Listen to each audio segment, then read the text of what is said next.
આજે આપણે ખૂબ જ ટેસ્ટી એવું અથાણું બનાવીશું, જે અત્યારે સિઝનમાં આંબળા આવતા હોય છે તેનું અથાણું બનાવવાના છીએ। એકદમ સરળ રીતે હું શીખવાડીશ, કોઈ પણ વ્યક્તિ તેને આસાનીથી બનાવી શકે અને ખૂબ જ સ્વાદિષ્ટ એવું બને છે। તો જરૂરથી વિડીયોને એન્ડ સુધી જોતા રહેજો। તમારું સ્વાગત છે મારી ચેનલમાં અને આપ સૌને મારા જય શ્રી કૃષ્ણ। તો ચાલો શરૂ કરીએ આજની આ રેસીપી।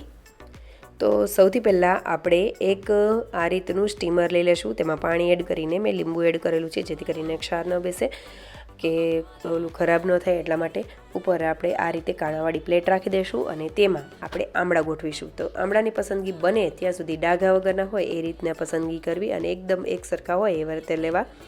હવે તેને મેં ધોઈને સરસ એવા કરી લીધેલા છે, ત્યારબાદ યુઝ કરેલો છે। તો આ રીતે આમળાને આપણે ગોઠવી દઈશું પ્લેટમાં અને તેને આપણે સ્ટીમ કરવા માટે રાખી દેવાના છે। તો મેં બધા આમળા ગોઠવી દીધેલા છે અને તેને ઢાંકીને આપણે જ્યાં સુધી તે સરસ એવા બફાઈ ન જાય, 10થી 12 મિનિટ જેવો આશરે ટાઈમ લાગશે, વધારે કે ઓછો થઈ શકે છે, પણ સરસ એવા બફાઈ જાય એટલે આપણે લઈ લેશું। 10 મિનિટ થાય એટલે ચેક કરી લેવું। જો આ રીતે આમળા સરસ એવા એકદમ તેની કળીઓ હોય ને તે બધી ખુલી ગઈ હોય ને ત્યાં સુધી આપણે કરી લેશું। તો તમે જોઈ શકો છો કે આમળાની સરસ એવી બધી કળીઓ છૂટી પડવા લાગી છે। તો આમળા આપણા સ્ટીમ થઈ ગયા છે। તમે આ પ્રોસેસને પાણીમાં આમળા ઉકાળીને પણ કરી શકો છો, પણ આ રીતે કરવાથી તેમાં બહુ પાણીનો ભાગ રહેતો નથી, એટલા માટે, અને વરાળે તે સરસ એવા બફાઈ જાય છે।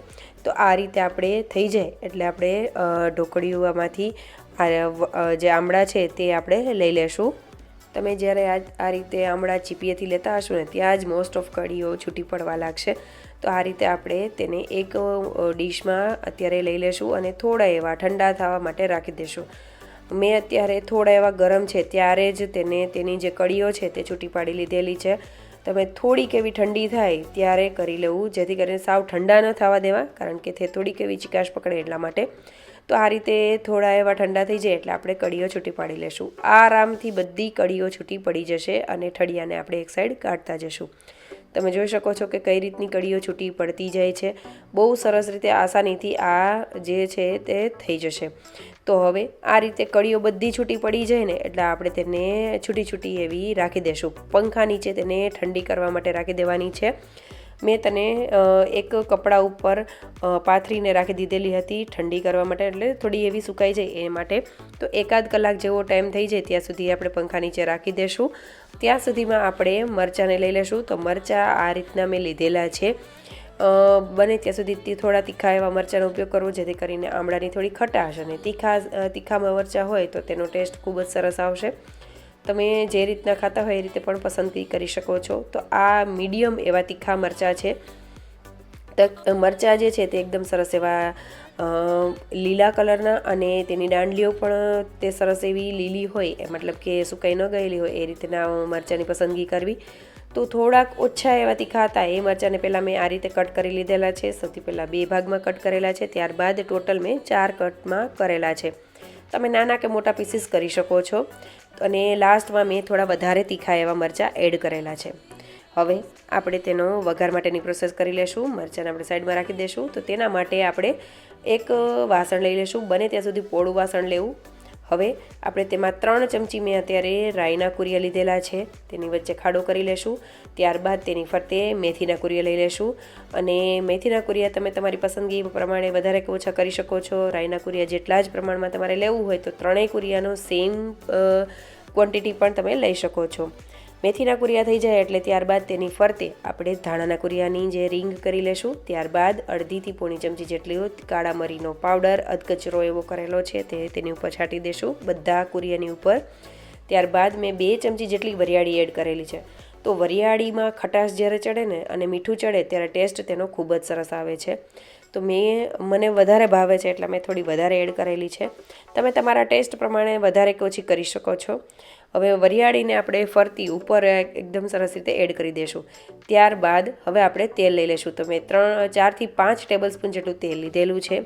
તેલને સરસ એવું ગરમ થવા માટે રાખી દઈશું। તમે જોઈ શકો છો કે આ રીતનું થોડા ધુમાડા નીકળે અને રાઈના કુરિયા એડ કરો એટલે તરત જ ઉપર આવે છે, મતલબ આપણું તેલ પરફેક્ટલી તૈયાર થઈ ગયું છે, ગરમ થઈ ગયું છે। વધારે પણ ગરમ ન કરવું, નહીં તો બળી જવાની સ્મેલ આવશે અને સાવ ઠંડા જેવું હોય એવું રીતે પણ ન રાખવું।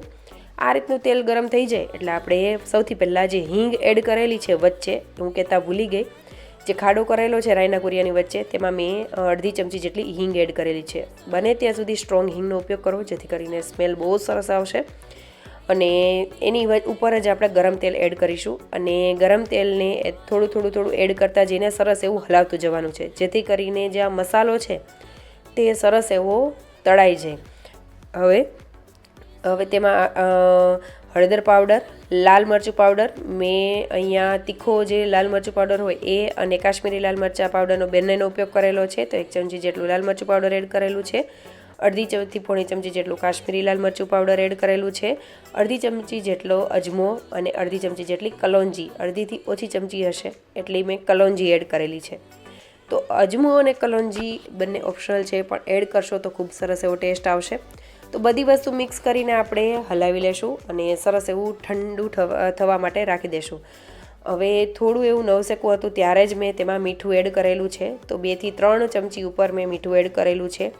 તમે તમારા ટેસ્ટ પ્રમાણે વધારે કે ઓછું કરી શકો છો. તો આ રીતે આપણે મસાલો તૈયાર થઈ ગયો છે. તમને અત્યારે તેલ ઓછું લાગે તો તમે તેલને ગરમ કરીને ઠંડુ કરીને આમાં એડ કરી શકો છો.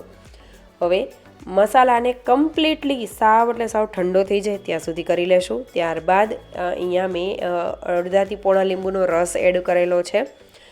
આમળાની થોડી ખટાશ તો છે જ, પણ તો પણ આપણે લીંબુ એડ કરીશું એટલે બહુ સરસ એવો અથાણાનો ટેસ્ટ આવશે. હવે આપણે બધી વસ્તુને સરસ રીતે મિક્સ કરી લેશું. મિક્સ થઈ જાય એટલે આપણે આમળા જે છે તે એડ કરીશું. આ જે બોરો છે એ પહેલાં કરી લેવો. જ્યારે આપણે બધી વસ્તુ મિક્સ કરવાની હોય ત્યારે તેમાં લાસ્ટમાં લીંબુ એડ કરવું. જો તમારે બોરો બનાવીને પણ રાખવો હોય તો તમે રાખી શકો છો. જ્યારે પણ તમને અથાણું ખાવાની ઈચ્છા થાય કોઈ પણ, તો તમે આ રીતનો બોરો બનાવીને તૈયાર કરી શકો છો. લીંબુ જે છે તે લાસ્ટમાં એડ કરવું. અને જે મીઠું અને જે લીંબુ છે તે પ્રિઝર્વેટિવનું કામ કરશે. તમારે અહીંયા વિનેગર એડ કરવું હોય લીંબુની બદલે તો પણ તમે એડ કરી શકો છો. હવે મેં તમને દેખાડ્યું એમ એ રીતે મેં કપડામાં તેને છૂટા આમળાને રાખેલા હતા, એટલે સરસ રીતે સુકાઈ જાય. થોડા એવા ભીના રહેશે પણ એકદમ સાવ ડ્રાય નહીં થઈ જાય, પણ સરસ એવા તે સૂકા થઈ જશે. તો હવે આ આમળાને આપણે એડ કરી દઈશું, મરચાંને એડ કરી દઈશું અને સરસ રીતે આપણે તેને હલાવી લેશું. તમને અત્યારે જરા પણ તેલ નહીં દેખાય, પણ જે આપણે તેલ એડ કરેલું છે તેલ જ્યારે આપણે બરણીમાં ભરીશું ત્યારે તે નીચે સરસ એવું થતું જશે. મતલબ જ્યારે આપણે પ્રેસ કરીને આપણે બરણી ભરીશું એટલે જે તેલ છે તે નીતરતું જશે અને નીચે સરસ એવું થતું જશે. અત્યારે મેં થોડું ઓછું તેલ યુઝ કરેલું છે. મેં પાછળથી થોડું ગરમ કરીને ઠંડુ કરીને તેલ એડ કરેલું છે, પણ એ થોડુંક જ એડ કરેલું છે. તો તમે એ રીતે પણ કરી શકો છો અને આ રીતે પણ તમે ફ્રીજમાં મૂકીને આ અથાણાને એન્જોય કરી શકો છો. હવે આપણે એકદમ સૂકી અને એરટાઇટ કન્ટેનરમાં એટલે કે કાચની બરણીમાં આને ભરવાની છે. જ્યારે પણ અથાણું એડ કરીએ ત્યારે હાથ ચોખ્ખા અને જે વસ્તુ એટલે કે ચમચો ને એ બધું છે તે એકદમ ક્લીન હોય એ રીતનો ઉપયોગ કરવાનો છે. જરા પણ ભીનાશનો એડ થાય એવી રીતે કરવું. અને આ રીતનું આપણું અથાણું તૈયાર થઈ ગયું છે.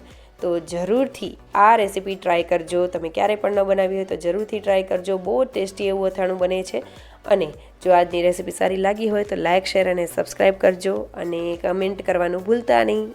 Thank you for watching.